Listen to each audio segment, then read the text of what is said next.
85% orang Bumiputera terlibat dengan pertanian. Aktiviti pertanian. Tetapi mereka hanya mewakili 10 ke 15% daripada nilai ekonomi yang ada.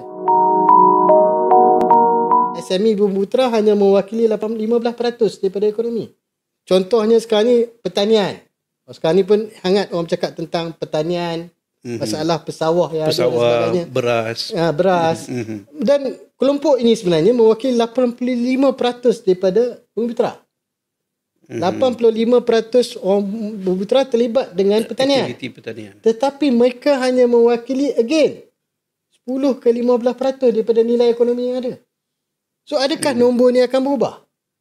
Adakah nombor ni akan berubah? Nampak dasar-dasar terkini ni sampai pesawah kena datang ke Putrajaya nak menuntut.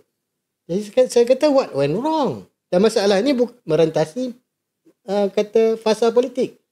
Dia bukan zaman kata Anwar Ibrahim ya, zaman sebelum ni pun. Jadi masalah tak selesai. Cuma mungkin sebelum ni dia orang tak sampai datang ke Putrajaya nak mengamuk. Bukan mengamuk, sorry.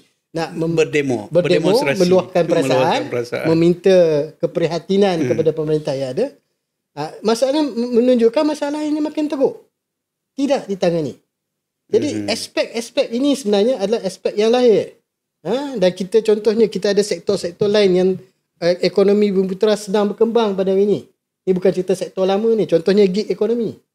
Gig ekonomi, e-hailing. Dijanjikan bahawa sebelum pilihan raya masalahnya akan selesai. Betul. Ini dah berapa tahun dah ni, nak hampir 2 tahun pemerintahan dan sebagainya. Jadi adakah manifestasi itu realitinya kita melakukan perubahan yang kita janjikan?